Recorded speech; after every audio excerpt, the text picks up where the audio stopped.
Bem-vindos ao segundo episódio do Pauta e Prosa. Hoje a gente vai entrar no universo que desperta a curiosidade, o mundo místico e astrológico. E para falar um pouquinho sobre isso, eu trouxe o Victor Augusto e eu gostaria que ele se apresentasse um pouco. Eu sei que você faz várias coisas e mexe com vários universos místicos, astrológicos. E eu queria que você contasse um pouquinho mais sobre quem é o Victor, que é muita coisa. Muito obrigado pelo convite, por estar aqui. E eu sou o Victor Augusto, sou tarólogo, astrólogo, numerólogo, né? Um entusiasta do mundo místico e alguém que trilha esse caminho há muitos anos, apesar de parecer novinho talvez aí para quem está nos assistindo, mas sou alguém que vivencia isso e que além disso sou professor de tarô, professor de astrologia, né? Então tenho essa missão de passar esses conhecimentos adiante. Muito ólogo na sua vida. Muito ólogo, exatamente. E me fala uma coisa, faz quanto tempo que você está nesse universo? Olha, eu digo que eu estou nisso desde que eu me entendo por gente, né? Eu fui criado ali num ambiente que, apesar de cristão, era um cristão muito místico, né?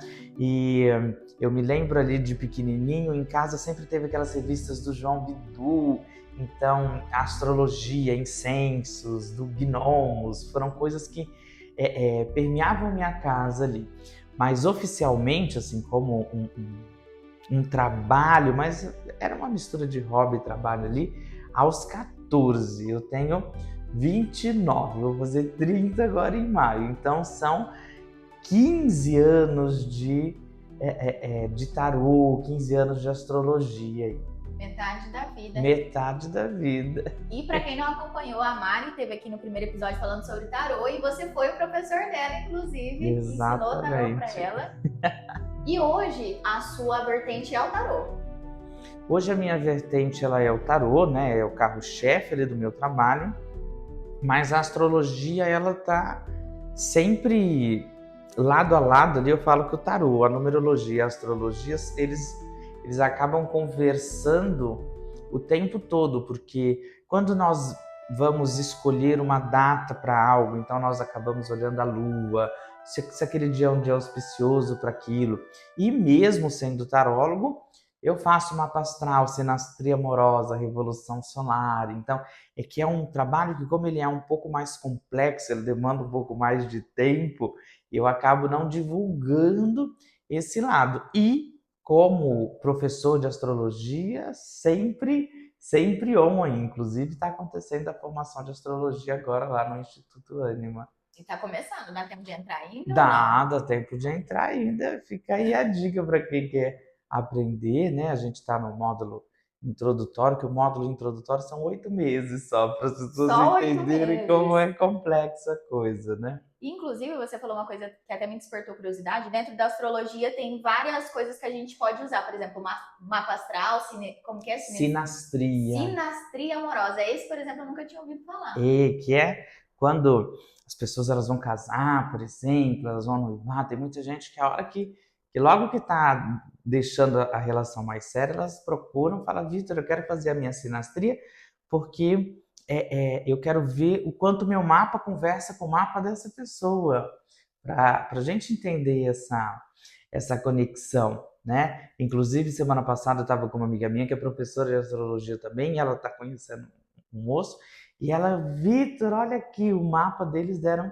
100% de sinastria, então há uma combinação ali quase que perfeita. Mas olha que maluco, né? Uma curiosidade.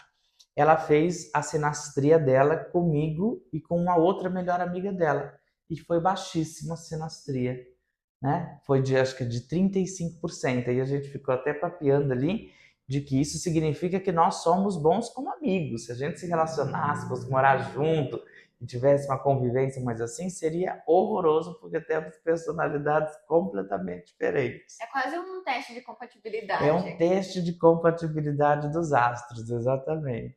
E dentro da astrologia, quais outras ferramentas que a gente tem para... Porque isso tudo são ferramentas. As pessoas confundem muito com religião, mas tudo é energia. Tudo é energia e ferramenta de autoconhecimento, né? Nós temos o carro-chefe da astrologia, que é o mapa astral, que o mapa astral é a carta da nossa vida, né? Eu digo que ele é a bússola, é como se a divindade, a hora que ela mandasse a gente, ela dissesse, olha, eu vou te mandar nessa hora, neste lugar, neste dia, e isso vai te dar toda uma informação do que você está indo fazer, dos seus dons, dos seus desafios. Então, o mapa astral, ele é o chefe ali, que ele vai nos acompanhar uma vida toda, a gente tem um mapa para uma vida toda. Nós temos sinastrias amorosas, a gente tem a revolução solar, que é quando eu faço aniversário. Então, dependendo de onde eu passo o meu aniversário, por exemplo, eu ativo uma determinada área da minha vida. Então, que é uma coisa muito poderosa, que vai dar ali a leitura do nosso ano todo. E dentro do nosso mapa a gente tem fragmentos, então existe leituras específicas para a área amorosa, então muita gente chega, olha, eu quero fazer uma leitura amorosa no meu mapa, e a gente vai ver coisas como a sua Vênus, a sua Lua, a sua Lilith. Tem muita gente que vem, né? No começo eu atendia muito isso, que é a vocação, né? As pessoas se sentem muito perdidas profissionalmente, muito adolescente chega para fazer e fala, olha, eu queria fazer o meu mapa profissional, para entender onde eu vou ter boa sorte, quais são as minhas vocações, né? E existe uma outra linha da astrologia que quase não é falado, que é a astrocartografia, que é onde no mundo você se dá bem. Então, Essa eu nunca ouvi falar, por exemplo. existe um estudo porque cada lugar do mundo vai ter ressonância com uma parte do seu mapa. Então, muitas vezes a pessoa ela vive uma situação ali porque ela está num lugar que ativa, por exemplo, o Saturno dela, o Plutão dela, que são áreas do karma. E se ela se muda, né, tanto que a gente sabe de pessoas que elas só tiveram sucesso, por exemplo, a hora que elas saíram da cidade que elas nasceram, a hora que elas se afastaram. Ou pessoas que, eu trabalhei muito duro a vida inteira aqui e de repente eu me mudei para uma cidadezinha que não tinha nada a ver e a vida fez boom. Por quê? Ali passa uma linha da astrologia dela. Que legal! Inclusive, você falando isso, eu até lembrei. Eu acabei de gravar um vídeo antes de você chegar, que eu tava contando a minha história. E quando eu comecei a dar certo foi quando eu fiquei sozinha, porque eu comecei com sociedade e não ia de jeito nenhum. E eu tenho uma coisa com sociedade, que eu junto com alguém não dá certo. Quando eu fiquei sozinha, o negócio foi. Foi quando a vida andou. Parece que não só, às vezes, de sociedade, mas até de família. Às vezes, quando a gente se Sim, afasta, é sim. quando as coisas fluem. Muitas pessoas elas só vão conseguir esse sucesso na hora que elas saem ali do ambiente familiar, que elas saem do ninho. E essa questão da sociedade, isso, né, muitas vezes pode até estar ligado ao seu mapa de existem pessoas que elas vieram para aprender a trabalhar em grupo e existem pessoas que elas vieram para ter o seu caminho ali e que se elas tentam ficar agregando os outros, puxando os outros, ela se atrasa, né? Então, Interessante.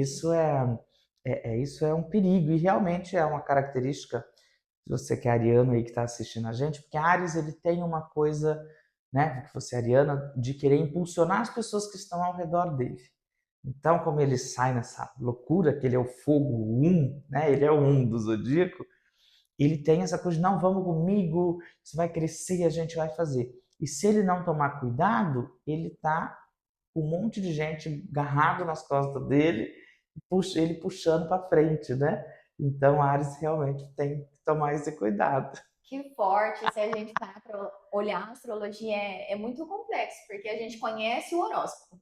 A gente entra Sim. lá, horóscopo Terra, vê um resumo, só que se a gente parar para ver mesmo, entender é muita coisa e que Sim. realmente faz sentido no dia a dia e faz diferença. Por exemplo, você falou do profissional. Às vezes a gente vai lá ver nosso horóscopo amoroso, mas não, também dá para usar ele em outras áreas da nossa Dá, vida. ó, dá para usar para tudo, né? É, é, é. Hoje em dia, né, alguns alunos até me mandaram umas reportagens que existem muitos RHs que estão se utilizando da astrologia. Então, a hora que eles vão fazer uma entrevista ali de contratação, eles pedem os dados da pessoa. Não E muitas vezes acredito. os dados, porque você precisa da hora, do lugar que ela nasceu, elas fazem o mapa, né? E aí não por preconceito, que a astrologia tem um pouco desse preconceito, de que o ariano é grosso, o geminiano é falso, tem suas coisas, né? Então eles não leem dessa forma, mas essa pessoa tem um perfil para isso aqui que eu estou contratando, então eu estou contratando uma pessoa que é para ser é, é, gerente de pessoas ali, que precisa ter uma comunicação boa. E aí eu olho lá, essa pessoa tem um mapa muito forte em Capricórnio, é uma pessoa mais rígida, uma pessoa mais introspectiva. Você fala, bem, essa pessoa não é o perfil, né? E muitas vezes ali numa entrevista ela tenta se fazer que ela tem esse perfil, mas ela não é. E aí você olha uma pessoa ali, por exemplo, não, olha, tem muito de gêmeos, de área, uma pessoa muito comunicada, essa pessoa vai servir para essa função. Então a astrologia está ajudando até nisso hoje. Ai, fica a dica, hein, gente? Aprende os dados. E eu tava pensando justamente isso. Quando a gente fala de trabalho, tem muitas pessoas que chegam e pinta, né? Que faz e que acontece. Eu já passei por isso várias vezes. E a gente compra a ideia porque a pessoa vende muito bem. Só que Sim, na hora de fazer, realmente não é. Então, eu acredito que seja até uma estratégia para aprender a sim, contratar. sim. É uma estratégia, é uma forma de você. Porque a gente diz assim, o mapa não mente, né? Então, por mais que a pessoa tenta fazer uma imagem ali, você vai bater o olho no mapa, você vai falar, não está de acordo com aquela imagem, ou vai confirmar, porque muitas vezes você vai olhar aquilo e vai falar, parece que está meio produzido, né? Você olha o mapa e fala, não, mas é aquilo mesmo, a pessoa só deu um up ali no que ela É. realmente é. E é muito legal também que, por exemplo, do tarô. Minha mãe sempre falou, o tarô não mente. Quem erra às vezes é a gente, que não interpreta Sim, ali exatamente a mensagem, até porque é difícil, a gente não consegue acessar todas as informações. E é muito legal porque tá viralizando nas redes sociais, muitos famosos, muitas pessoas, agora eu não lembro o nome, mas muitas pessoas donas de grandes empresas que usam o tarô, a astrologia, para tomar as decisões da empresa, para sim, tomar sim, grandes decisões. Então, é uma ferramenta que eu acredito que ela foi muito condenada, tanto a astrologia quanto o tarô. Só que hoje as pessoas estão mais maleáveis e realmente usando sim. para além do amoroso, para além de coisas superficiais, como decisor. Eu, por exemplo, se eu estou fechando um contrato, pode ter certeza que eu vou tirar 3 cartinhas para saber se o cliente não é problema, para saber se é alguém que vai ser compatível comigo, porque existe isso, né? Sim. Se vai ser algo que vai me dar problema, se as pessoas gostaram do que eu apresentei, enfim, é uma ferramenta que a gente pode usar de formas não superficiais apenas. E o que acontece, você falou, é que hoje, assim, as pessoas estão descobrindo isso. Mas isso foi algo que sempre existiu, isso ficou um tempo velado, mas quando a gente olha para o passado da humanidade, a gente vai ver ali, por exemplo, é, é, na monarquia inglesa, que eles sempre foram rodeados, o rei sempre tinha o seu astrólogo, o seu conselheiro, que era essa figura meio de um mago. E até quando a gente fala, por exemplo, né, dentro do cristianismo, os 3 reis magos. Por que eles eram ditos 3 reis magos? Porque eles eram reis astrólogos. Quando eles falam que eles seguiram a estrela guia que levou eles até o nascimento do Cristo, é porque eles eram astrólogos e aí, a hora que eles viram aquela estrela, eles sabiam que aquilo simbolizava o nascimento de um ser muito especial, né? Então, os grandes reis, os grandes impérios sempre consultaram a astrologia para fazer a sua guerra, para fazer os seus movimentos, né? Inclusive, eles falam que a criadora do baralho cigano, a Madame Lenormand, ela foi conselheira do próprio Napoleão. Ele se Caraca. consultava com ela antes de ir a qualquer batalha. E agora a gente está em fevereiro, ainda está no começo de 2026. E falando de signo, tem alguma tendência para algum signo que, segundo a astrologia, é o signo que vai mais se dar bem em 2026? Olha, o grande abençoado de 2026 é Áries, né?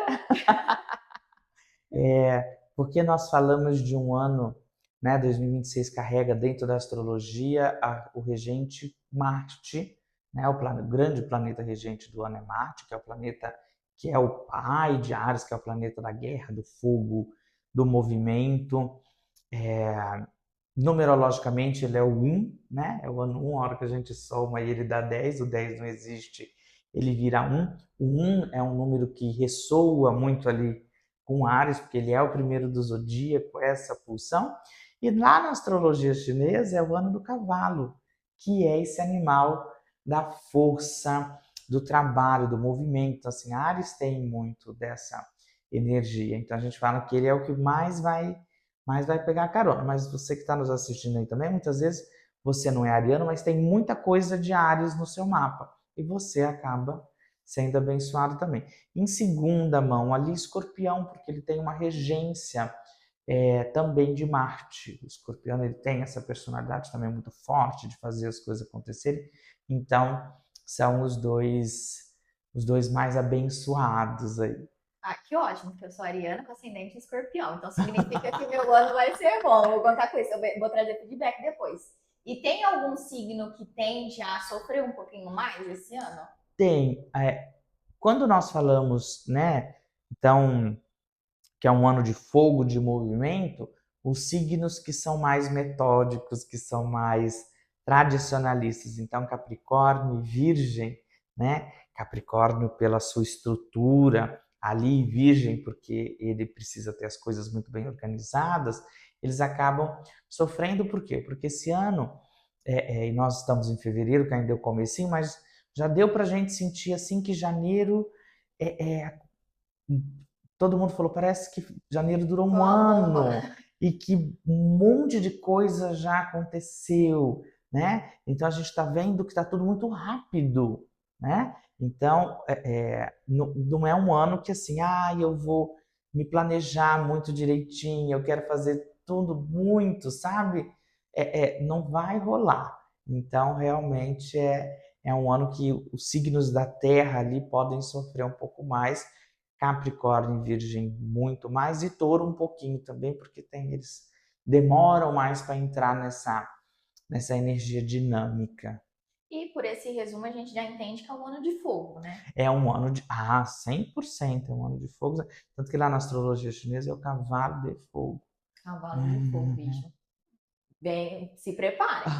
Então é um ano que ele está mais voltado para as transformações e para o movimento. As transformações para o movimento, para o trabalho, para sair do lugar. Ele é um ano que pede proatividade, que tira da estagnação, mas a gente tem que entender também que tudo tem Os seu dois lado lados. sombra, né?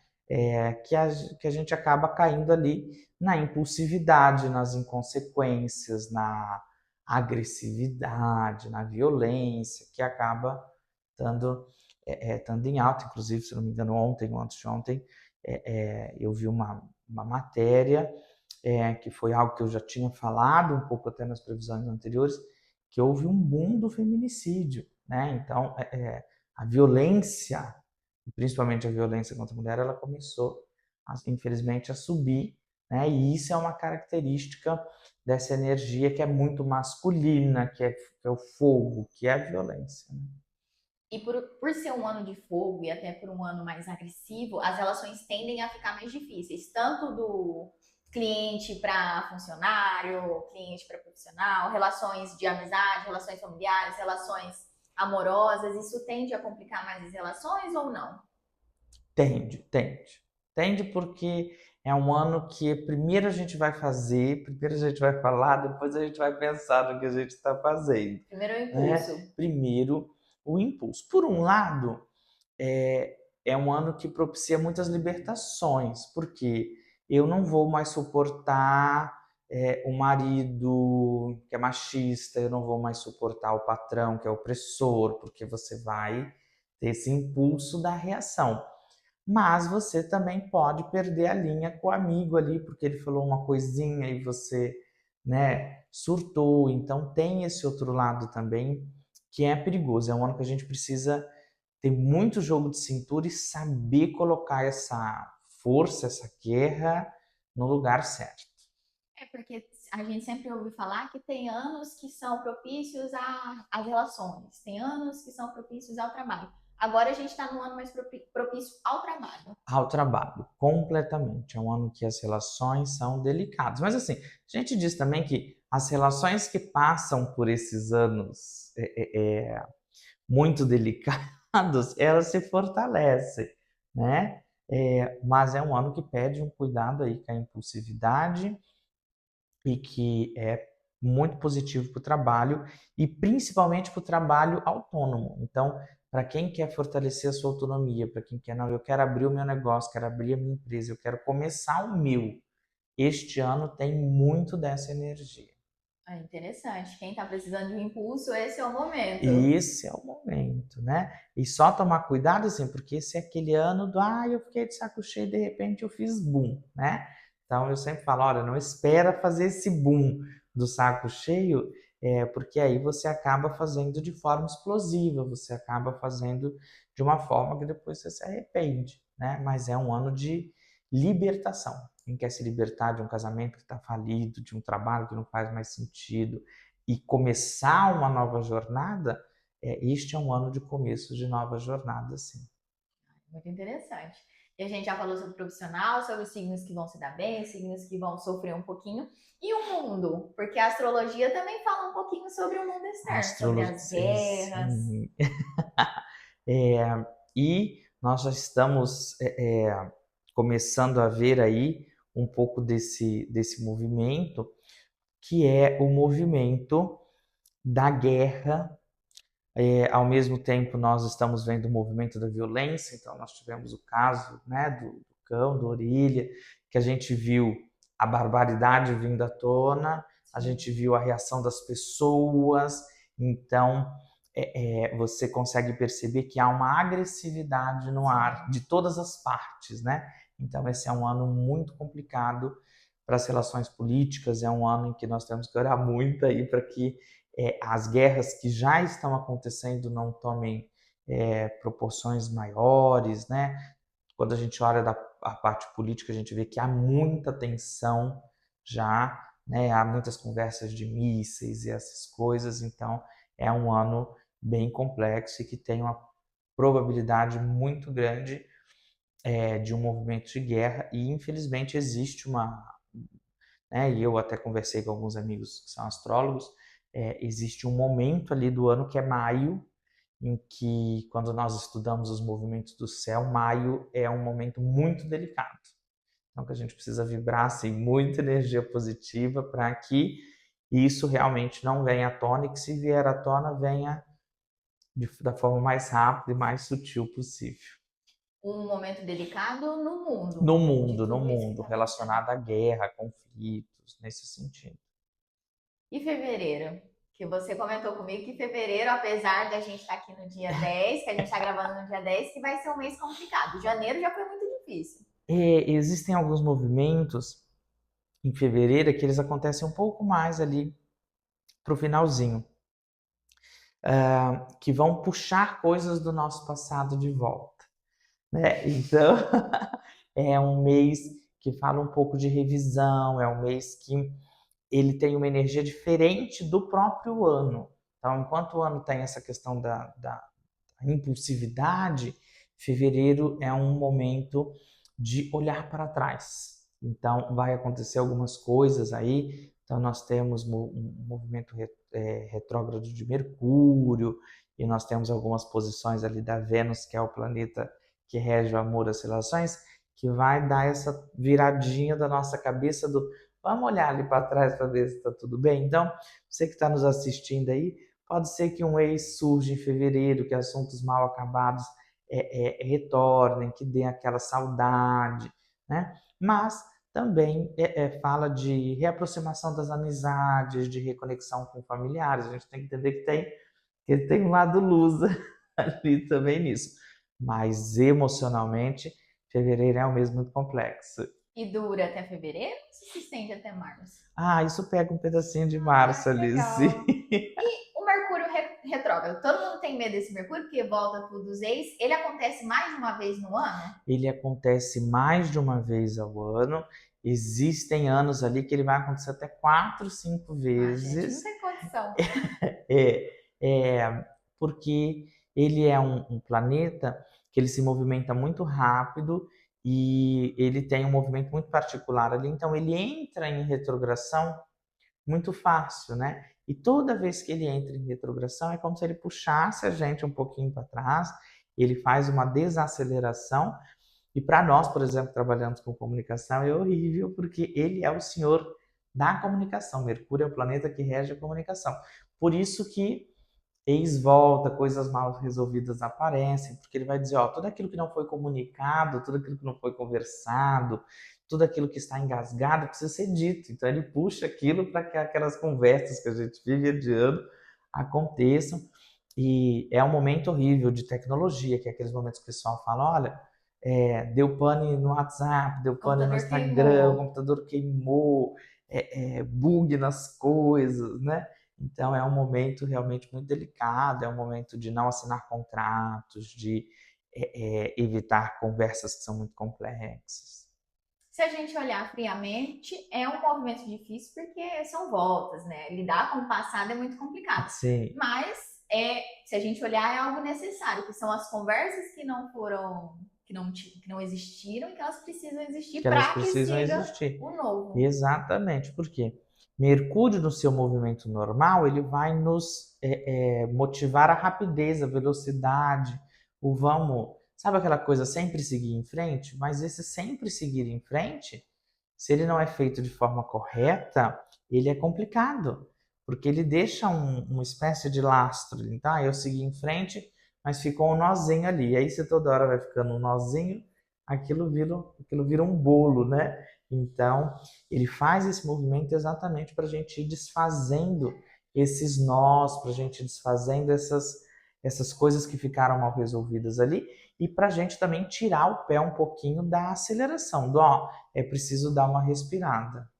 Você falou a questão do nó, eu lembrei que existe um termo, até uma curiosidade minha, que é o fio vermelho do destino, que fala quando as pessoas estão destinadas, conectadas. A astrologia, como ela tem o poder de prever algumas coisas, ela está ligada a destino ou não? Ela está ligada a destino, né? E isso é muito legal, porque, por exemplo, quando nós falamos de tarô, nós falamos de futuro. E para nós, futuro é aquilo que nós estamos o tempo todo escolhendo. Então, quando eu vou jogar um tarô, por exemplo, eu vou perguntar: eu vou, eu não vou, eu faço, eu não faço, eu invisto, eu não invisto. Quando eu vou olhar para a minha astrologia, eu não vou conseguir fazer esse tipo de pergunta ali olhando para o mapa astral, porque ele vai dar uma visão maior do meu destino. Por isso que ele fala, por exemplo, de olha, você teria sucesso em determinada carreira porque você está predestinado a isso. Entende? Então, um exemplo. Eu tenho um meio do céu, que é um lugar ali do nosso mapa, que fala um pouco da nossa missão relacionada à nossa profissão. Eu tenho um meio do céu em Câncer. Então, significa que eu vim nessa vida para cuidar das pessoas. Para quem não sabe, minha outra formação, tirando as misticidades, eu sou técnico de enfermagem. Então, mesmo em um momento que eu tentei não olhar para a espiritualidade, eu ainda estava cumprindo o meu destino. Então, tanto faz eu como terapeuta, como astrólogo ou como técnico de enfermagem, eu estaria cumprindo o meu destino. Então, a astrologia fala assim, e ela fala, por exemplo, da sua predestinação para casamento, para filhos, né? Muitas vezes a gente atende pessoas que estão ali tentando engravidar e fazem inseminação, isso, aquilo. E olha que a gente olha o mapa e fala, olha, Não essa não vai é a sua rolar. missão, né? Talvez você até consiga, pela manipulação da vida, fazer isso, mas você não está predestinada a isso. A sua missão envolve outras coisas, né? E é muito interessante a gente falar sobre isso, igual você citou o tarô. O tarô é o futuro. E o futuro a gente está o tempo inteiro mudando de decisão. E quando a gente muda de decisão, a gente muda a rota, consequentemente. Sim, Agora, a astrologia já é algo mais engessado, que a gente não consegue mudar tanto. Pode sim, manipular algumas coisas, sim. mas mudar como a gente muda o nosso futuro É, é mais ela difícil. é a ferramenta para dar resposta para aquelas perguntas que a gente tem, que para que eu estou aqui, o que eu vim fazer nesse mundo? Então, muitas vezes as pessoas chegam lá, por exemplo, elas marcam tarô, elas falam, eu queria saber a minha missão de vida. Eu falo, então você marcou a coisa errada. Me dá seu nome completo, sua data de nascimento, seu horário de nascimento, porque aí eu vou fazer o seu mapa astral e aí eu vou conseguir te responder com precisão qual é a sua missão, tanto a nível material, no sentido de sua profissão, o que você veio realizar, quanto a sua missão a nível de alma, o que você veio aprender, o que você veio desenvolver nessa vida aqui. Então ela é engessada, mas porque ela é uma coisa macro e que aquilo ali não vai mudar, porque é a sua missão. Você pode escolher as formas de fazer, né? Que nem eu falei, dentro do hospital ou dentro de uma clínica, a missão minha seria a mesma. Eu só tenho que escolher como eu vou realizar aquilo. Muito interessante. Inclusive, fica a dica para quem está se sentindo perdido, não sabe a sua vocação, não faz ideia, não encontrou o que quer da vida, mapa astral. É Mapa uma boa astral, solução. com toda certeza, né? E é uma coisa muito maravilhosa, tanto para a missão quanto para entender, né? Por que eu sou assim? Por que eu tenho determinado comportamento? Por que tal área da minha vida é mais desafiadora, né? O mapa astral ele vai nos dar toda essa luz aí. Ele é uma ferramenta assim fantástica. Sou suspeito, né? Só porque ele convive com isso o dia todo? Todo dia, dia e noite, noite e dia. E falando um pouco de signo, voltando lá no começo, que você até brincou que dizem que Áries é o signo mais difícil. Se a gente olhar, quais são os signos mais difíceis do zodíaco? Nossa, que pergunta difícil. Eu acho que ninguém nunca me fez essa pergunta, porque assim, difícil é um ponto de vista, né? Eu me lembro agora, estou me lembrando de uma aula que eu dei há 15 dias, onde eu expliquei que existem 4 signos que eles representam os elementos no seu estado mais puro. Então, são signos que têm aquela característica do elemento deles muito mais forte, né? Que são os 4 primeiros, que é Áries, Touro, Gêmeos e Câncer. Então, esses 4, eles carregam uma característica muito marcante do seu elemento. Então, eles são signos de uma personalidade muito forte. Para mim, astrólogo e terapeuta, nenhum desses 4 é o mais difícil. Para mim, o signo mais difícil é Capricórnio. Por quê? Inclusive, quando eu comecei a atender como terapeuta, né, fica uma coisa que o pessoal acha super graça, mas é real, eu não atendia capricornianos, porque eles são a terra engessada, né? É uma personalidade que se nega à mudança. Então, Capricórnio é muito teimoso, é muito rígido, e o capricorniano que está nos assistindo aí, ele vai concordar porque ele é rígido com ele mesmo. Muitas vezes com o outro ele é até super flexível, né? E ele é muito ancorado no mundo material. Então, não que isso seja um problema, porque todo mundo gosta de dinheiro, tem que trabalhar mesmo, mas ele negligencia muito facilmente as outras áreas da vida para olhar para essa área e há muito apego, né? Capricórnio é um signo que fala muito de segurar as coisas, tanto fisicamente quanto emocionalmente. Então, para mim, o signo mais difícil de lidar é Capricórnio. E os signos mais fáceis de lidar? Aqueles que são mais maleáveis à mudança, a coisas novas? Olha, aí eu vou puxar a sardinha pro meu lado, que para mim o mais fácil de lidar é o ar. Porque quando nós falamos dos signos regidos pelo ar, nós falamos daqueles que são comunicativos, daqueles que se relacionam, daqueles que conversam. Então, para mim, os signos do ar, que seria Gêmeos, Libra e Aquário, mas em especial Gêmeos e Libra, que são os 2 grandes comunicadores do zodíaco, são os falantes, e Libra é o signo da diplomacia, né? O libriano é aquele que não briga com ninguém, que tá de boa com todo mundo, que ele é meio zen, assim, ele é o diplomata, né? Ele é a balança em equilíbrio. Então, para mim, Gêmeos e Libra representam uma facilidade muito grande ali em lidar, porque é o ar, né? Então é comunicativo, é maleável, só é volátil, né? É uma coisa que oscila muito, mas é fácil de lidar. E esses são termos quando a gente fala de signo, signo de fogo, signo de ar, signo de terra. A gente tem isso dentro do tarô também, os naipes de fogo, de ar, de terra, dentro do baralho cigano. E você já falou um pouco sobre, mas quais as diferenças? O que mudam entre eles? O pessoal de ar, o pessoal de fogo, o pessoal de terra? Quais que se dão bem entre si? Porque tem os que não se dão bem entre si, tem os que vão se dar muito Sim. bem entre si. Nós temos 4 divisões, né, que são os 4 elementos: fogo, água, terra e ar. E existem 2 elementos que são quentes, que são masculinos, que são dinâmicos, que é o fogo e o ar, né? Então a gente já vai entender que eles também vão conversar muito bem pelo dinamismo, né?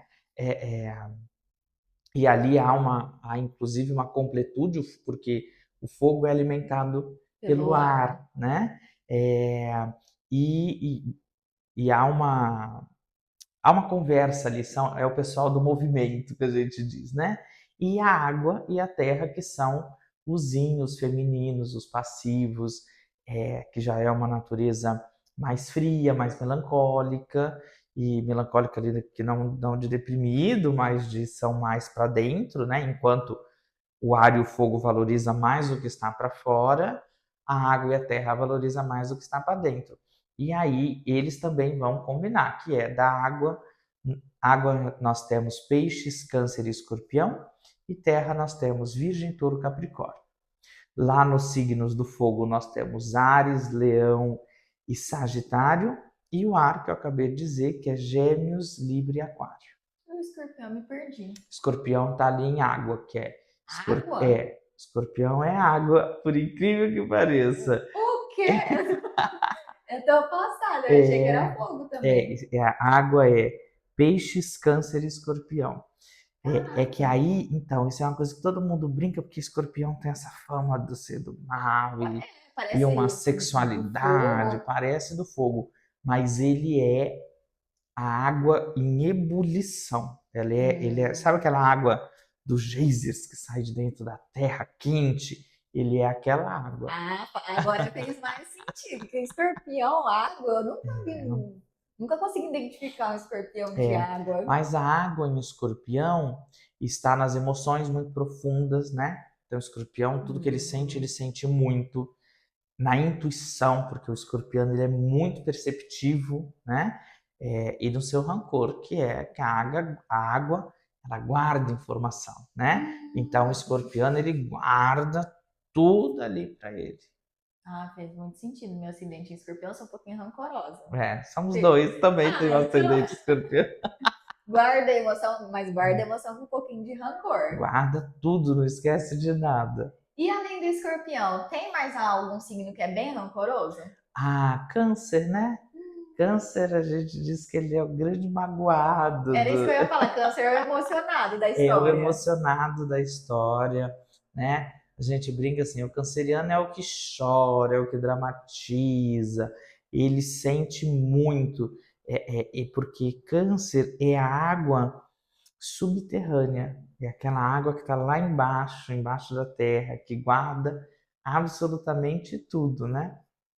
Então, câncer é o grande magoado. Mas, em contraparte, eles são amorosos, né? Até porque é muita água, né? Então, a emoção extrapola. E os homens de câncer, eles costumam ser muito gentis, eles costumam ser gentlemen mesmo, né? Porque eles têm um toque muito forte de emoção, que é uma coisa que a gente não costuma esperar do masculino, né? E quando a gente falando de signos emocionados, a gente tem o câncer e tem os piscianos. Quais as diferenças entre eles? Porque dizem também que os piscianos são muito emocionais. Os piscianos são emocionais, mas peixes é uma emoção da fantasia. Porque o pisciano, a gente diz que cada signo ele tem, né, tentar falar aqui de uma forma muito rápida, ele é o seu elemento mais um elemento secundário. Então, por exemplo, escorpião é água em ebulição, porque ele é água mais fogo. Câncer é água. Peixes é água mais ar. Então, ele fantasia, tanto que as meninas que são de peixes, elas costumam ter essa coisa do príncipe encantado, coitado, as piscianas são as que mais sofrem no amor, porque elas têm essa coisa. O pisciano, ele idealiza. O canceriano, ele é apegado ao que está acontecendo aqui, né? Então ele é muito emocionado aqui. Agora, o pisciano, ele é o do mundo da fantasia, né? Apegado no que nem aconteceu Apegado no ainda. que nem aconteceu, ele se distrai com muita facilidade. Então, você está conversando com o pisciano, passa com uma borboleta, ele vai, né? Então, ele tem. Claro que a gente diz que os homens, quando eles são regidos pela água, eles vão ter um comportamento muito mais emocional, né? Então, traz um toque ali de energia feminina, de doçura, mas não necessariamente isso vai ser uma coisa boa. Pois é. E no amor, você já disse que as piscianas sofrem um pouco mais. Tem algum outro signo que sofre um pouco mais no amor também? Olha, a água sofre no amor, né? Porque é muito, sente demais, né?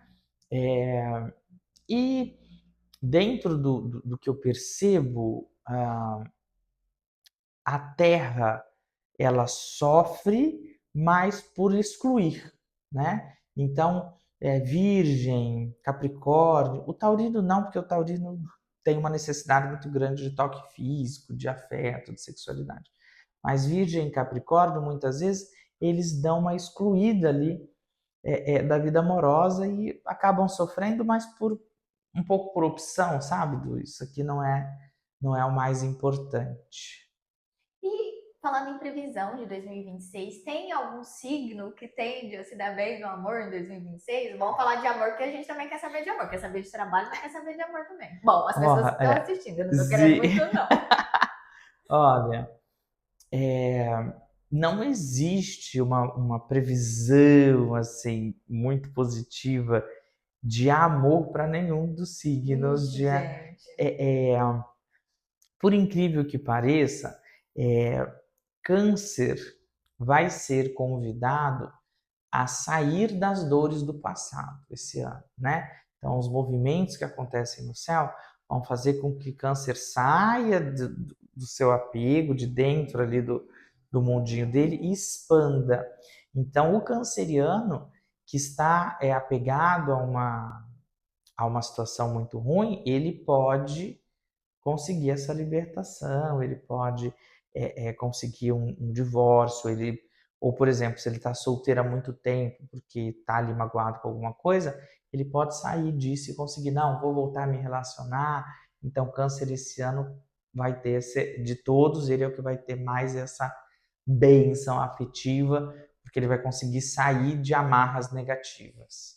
Pelo menos alguma coisa positiva. Sim, sim, sim. E quando a gente fala de misticidades, que é o tema do nosso episódio hoje, existem várias coisas que são místicas, que a gente considera mística, além do tarô, além da astrologia. O que mais que são essas misticidades que envolvem o seu dia a dia? Nossa, existem tantas coisas, né? É, Dentro das minhas misticidades ali, porque uma coisa vai conversando com a outra, a numerologia ela faz parte, né? Que a gente acaba, eu até brinco quando a gente fala de numerologia, eu falo, a gente vai ficar louco, porque você começa a olhar o número da sala, o número do apartamento que você mora, a placa do seu carro, Começa a contar. começa a contar absolutamente tudo. E dentro do meu dia a dia há muito do mágico, mas no sentido das forças da natureza. Então, os cristais, que é algo que está sempre comigo, as cores, os cheiros, isso é algo que está muito presente ali dentro do meu dia a dia, que faz parte das misticidades. E a gente fala que esse é um outro lado, porque assim, o tarô, a numerologia, a astrologia, eles vão ser meio que o diagnóstico. E aí, muitas vezes, a pessoa, ok, fui lá fazer meu mapa astral, e aí descobri que eu sou uma ariana com muito de fogo dentro do meu mapa, que eu sou uma pessoa realmente muito impulsiva. E aí ela vira para o astrólogo e fala, mas e aí, o que eu faço, né?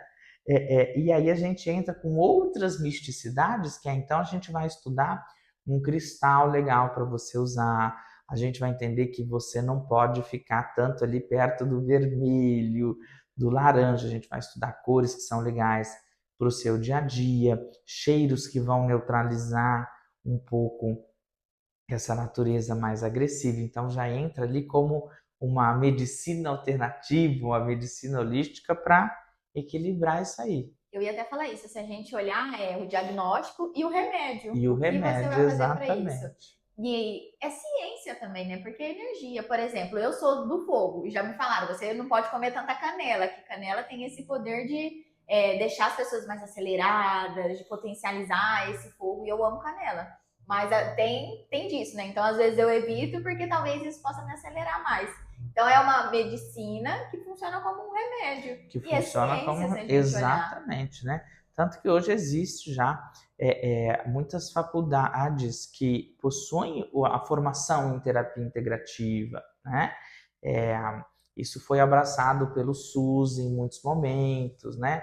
A terapia alternativa ela está deixando de ser alternativa e se tornando uma coisa reconhecida. Então, por exemplo, quando nós falamos da canela, não é uma coisa, claro que eu posso falar da energia, mas se você consome uma quantidade muito grande de canela, a sua pressão sobe. Se você toma um banho muito forte de canela, irrita a sua pele. Então não é uma coisa que ela me esquenta só nas energias. Não, ela esquenta o próprio corpo. O corpo reage a isso. Então não é uma coisa tão mística. E aí, o ariano, por exemplo, ele já tem essa facilidade de ter processos alérgicos, ele já tem uma tendência a ter uma pressão mais alta, a ter problemas de estômago. E se ele fica colocando coisas que são mais quentes dentro dele, aí realmente ele vai passar mal. Eu já descobri onde está o meu problema de estômago, está no signo. E foi muito legal que você citou a terapia integrativa, e tem gente que conhece e tem gente que não, porque a gente tem a terapia convencional, que são com os psicólogos, que tem uma metodologia mais de conversa. Agora, a integrativa, uma experiência minha, que já fiz as duas, elas realmente entram com essa questão da solução. Não vai ser uma solução com remédio, como faria um psiquiatra, mas seriam soluções ali realmente alternativas, de um cristal, de um banho, de um floral, principalmente. Como que funciona a terapia integrativa? A proposta da terapia integrativa primeiro que eu preciso ver o ser humano como um todo, né? Então entender que ele não é só o corpo, ele não é só a cabeça, que ele não é só a energia, que ele é um aglomerado disso tudo. Por isso que ela é integrativa, holística, bem, vários nomes.